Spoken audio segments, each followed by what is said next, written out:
Let me, if you want to get started sharing and No, okay. I share my. Can I share my screen? yes, and I share.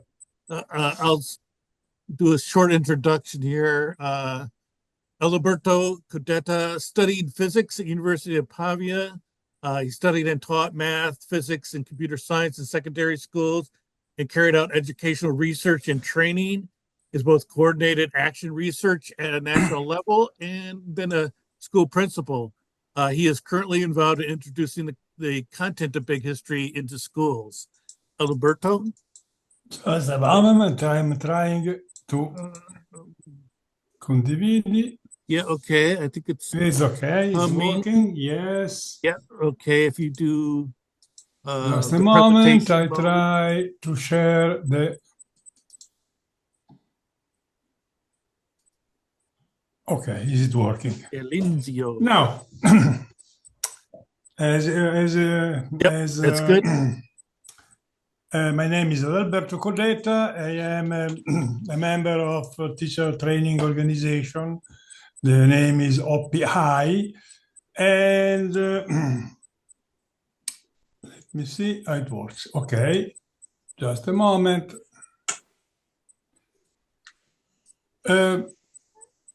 In this year school, OPPI will offer action research online. It's a course involving about 40 teachers of all levels and subjects. The course consists of 6 2 hours synchronous sessions held once a month. Between sessions, teacher will experiment with their student on the proposal made during the session. Teacher will use and discuss the documents on a learning platform. Between the section, of course. At the end of actual research, it will be in April, students are expected to produce a variety of work based on the theme of big history. In collaboration with the University of Amsterdam, thanks to Esther Quedeker, and the University of Milan, thanks to Giovanni Greco, we started offering this course model in 2021. We are repeating every year.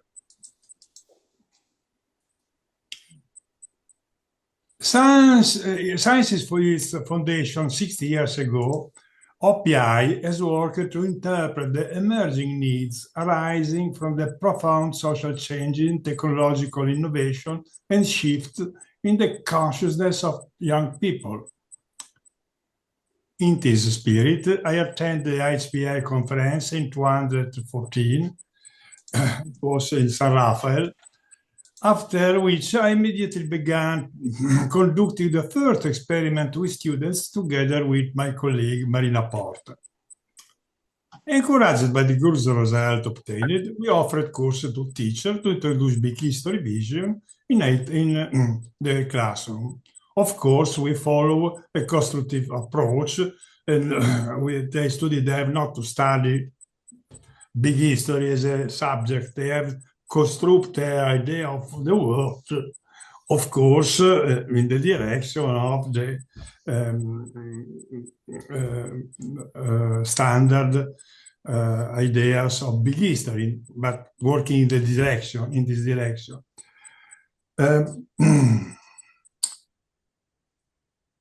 But in this moment, I will not discuss the methods. I will not discuss science and foundation. Sorry, I am moving. Yes. Now, I will not discuss the methods and the context of these big history courses here, as they have already been explained in the Journal of Big History. There is an article towards a big history model for Italian school. I now formulate the question that has emerged from this experience, and I will attempt to draft an answer. After 10 years of experience, we are able to take a summary of such experience. Over the course of 10 years, fewer than 200 teachers participated in the big history experiment in Italy. By the end of the course, many students produced a variety of work that demonstrated their commitment and they committed to and enthusiasm for their studies. You know, we have, as Lowell said, we have a magnificent story. And when finally we found a way to reach the students, we have excellent results. However, despite the positive outcomes, the figures show that big history is neither spreading nor being replicated in Italian school. It's very difficult to disseminate the model, and we just involve few groups for a few time. Why? Why is it so difficult having a beautiful history, a beautiful narration that and excellent result? The transdisciplinary nature of the big history narrative requires teachers from a variety of subjects. The condition necessary for collaboration to address the complexity of the big history narrative rarely occur. Even the most prepared and willing teacher feel under the pressure to meet school curriculum objective. In general, teachers encounter serious difficulties linking their subject learning path with the big history narratives in terms of time and content. So the reality shows that our narration is far away from curriculum, for current curriculum. The formulation of curriculum in Italy has been deeply influenced by the thinking of Jerome Bruner, probably you know this pedagogist.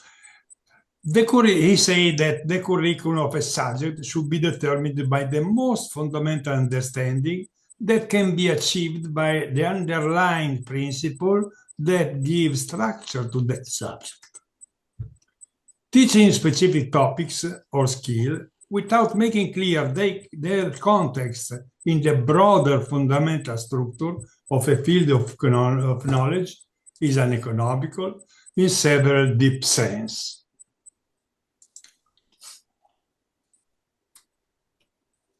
The thinking of Jerome Bruner has influences not only Italy, but also the international assessment tools. The program for international student assessment, PISA, promoted by OECD, has been an extraordinary vehicle for indirect dissemination of Bruner's idea.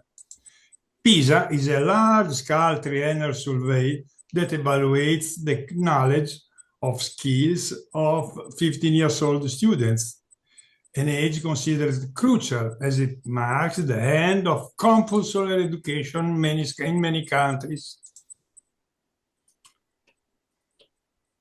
The participation of 81 countries makes PISA powerful tools for comparative analysis. The result provides governments and policymakers with valuable data to benchmark their educational system globally and inform policy decisions. In this process, there is a clear risk of standardization, similar to that seen in the clothing industry, which reduces the immense variety of human cultures linked to local specifics. This standardization reflects, of course, the dominance of Western model. I believe this debate in education also concerns the development of big history, because its narration risks erasing the vast array of myths that form the deep-rooted identity of peoples. Given the question are in this way, given the success of Bruner's idea, we ask ourselves, can the approach developed for the disciplines be applied to big history? Can the fundamental ideas that define the structure of big history be identified? Will this bring big history closer to the topics in the school curriculum that teacher feels they must follow? Will this bring big history closer to the topics in the school curriculum that teacher feel they must cover?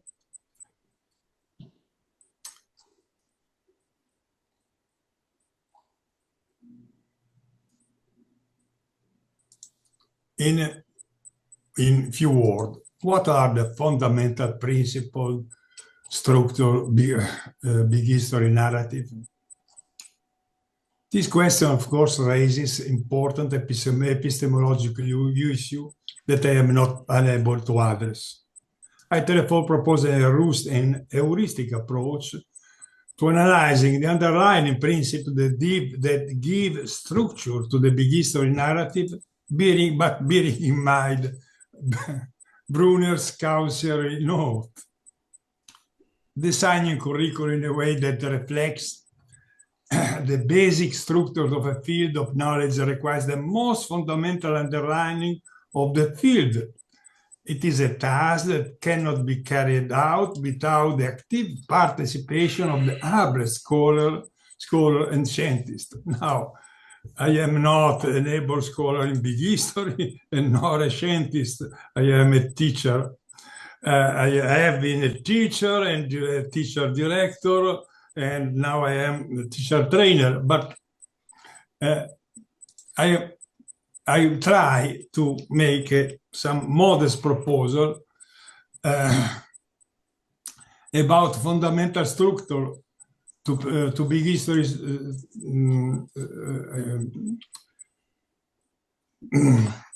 to big history. This is my modest proposal. On my idea, the first concept, basic concept in big history is the concept of system. It can be seen as at a higher level of generality than the other concept used in big history. It may represent the main structural framework for connecting them. As you know, Ludwig van Beethoven developed the general system theory. It was born in biology, it has been applied in physics, chemics, and so on. It has produced many different definitions of system. Here I propose the definition by the Italian scholar Gianfranco Minati. This is the definition. A set of interactive elements is said to be a system when emergent properties are established. In such a case, the interest is for emergent properties more than for elements. This definition is very useful and I used just to define and then identify, the founding principle, the other founding principle of big history. Let's try this first. Universe. In the expanding universe, a wide variety of interconnected systems emerge, differing in magnitude, complexity, and stability. As you can see, of course, now I am just briefly describing the main content. Of course, it should be necessary to make a wide description, but as you imagine, we start from elementary particles, and we have quark, we are the first system, and what emerges from the proton and neutron are property completely different of the particle forming proton and neutron, and so is for electron and so on. So we have a wide variety of systems hierarchically organized, which form the universe.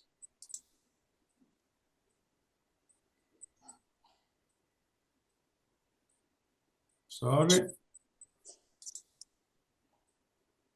Okay. chemical diversity emerges from in the star system. We have a lot of important in this section. I don't follow this. This is an important record which made big history close for a lot of large part of scientific contents in traditional curriculum. Biological diversity, as you see, the focus is on diversity. Biological diversity emerges from chemical diversity and plate tectonics on it. Now I go rapidly to the end because it's impossible to describe in detail all the concept.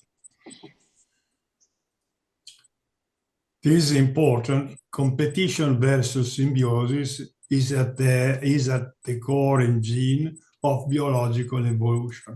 This is important because in biological, the emphasis just only generally is on competition, but you know, here we also a lot. We gave in big history, we had a lot of attention to the works of Lynn Margulis, and the tension between competition and symbiosis is just the engine of biological and evolution and the construction of complex systems. The phylogenetic tree maps the evolution of biodiversity. Yeah. No comment. Of course, you can imagine that there can be a lot of comment for each. Homo sapiens and collective learning emerged from the phylogenetic tree. Hunter-gatherer for at least 200,000 years. It's important to observe. I use the image of Vitruvio made by Leonardo, just to emphasize that hunter-gatherer were just like us, because it's not a common saying. With students, we have just to discuss a lot about the hunter-gatherers were just like us, and maybe it's necessary more creativity to invent an arrow than a microchip. Empire emerged from agricultural village and towns legitimized by divine power. The emphasis just in the history of the world, of the earth, we know almost 12, but probably more agricultural empire. And, you know, and this is the attention. So what is important, because generally each culture main focus, especially in Italy, for its own empire. In Italy, for Roman, Egyptian, for pharaohs, and so on. So the question to make a global history is an important question, and the starting from the empires could be helpful. From the Industrial Revolution and popular sovereignty, nation emerged. The power of each nation is legitimized by its people. Of course, nation may pose a question of nationalism.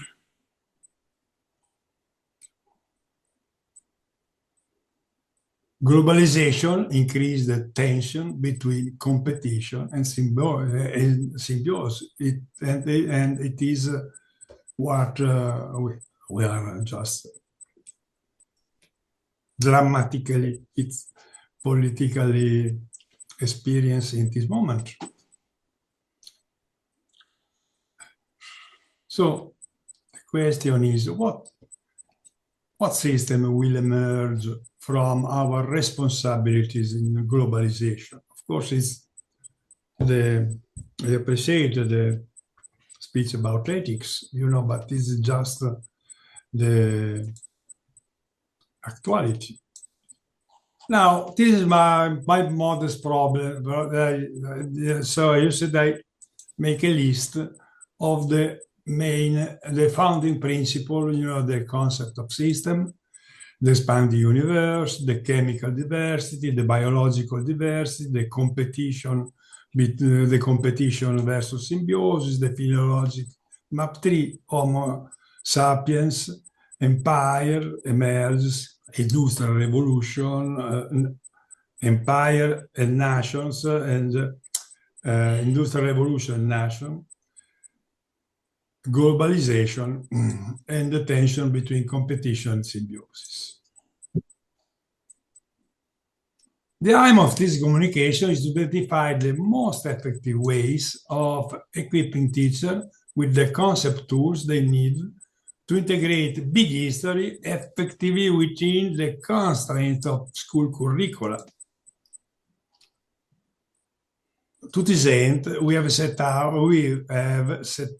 clear foundational principles that act as a conceptual bridge, unifying the vastness of big history with the granularity of disciplinary analysis. Of course, this proposal is born from a purely pedagogical necessity, and it is an initial hypothesis formulated with the objective of stimulating debate, welcoming contribution that could improve it. Thank you.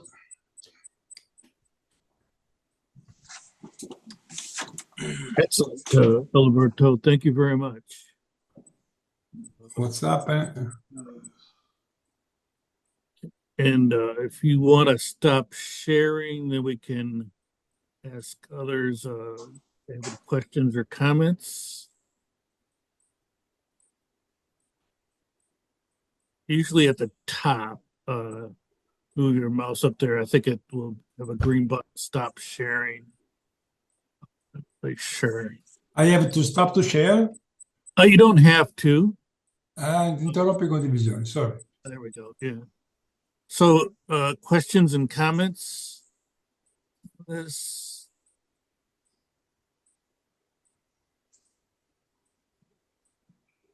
So, yes, Alexander? You want to unmute? Thanks for your talk. And I think you are looking for foundational principles for big history. This is very important. However, taking into account the foundational principles you mentioned, I think they're more based on planetary issues. Maybe if we're looking for truly unifying principles to reason about big history, we should search for more structural, schematic, and even cosmic foundational principles, not principles based on planetary issues. So my point is this: what do you think about this perspective?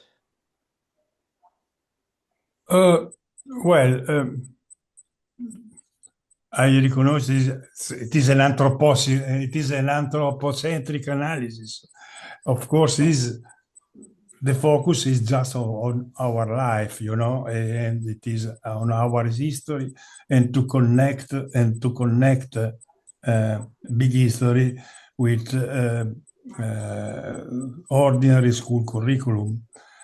This is my object. I understand that if the focus only the first 2 points are about the system, the concept of system, and the other is just a wide variety in the universe, in the expansion. I can repeat, but we have a large variety of systems, and this large variety of systems are connected and interconnected in a hierarchy way. Of course, then we put the attention of our planetary system, but a teacher wanted to enlarge only on the second concept I told. It was just I told the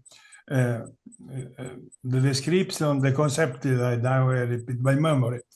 In the in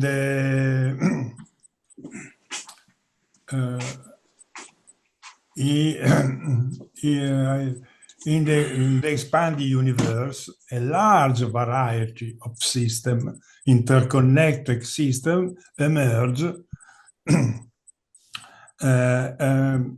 coming from the emerging propriety of one system is just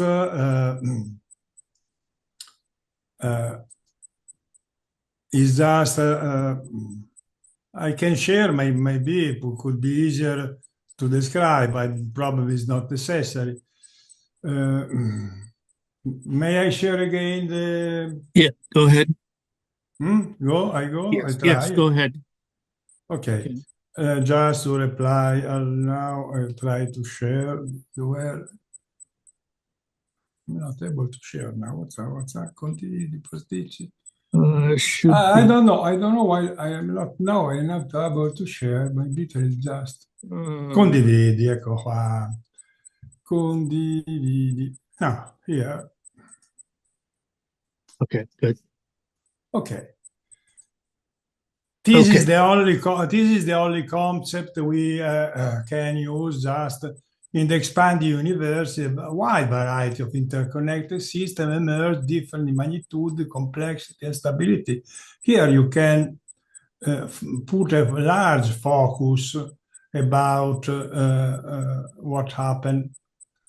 Here just I put, but you know, here you can expanding and deepening this concept. You can give a vast giving a large pass to cosmos, to the history of cosmos, and even the second. The chemical diversity emerges in the star systems. Then we are just in the next concept we start. I admit with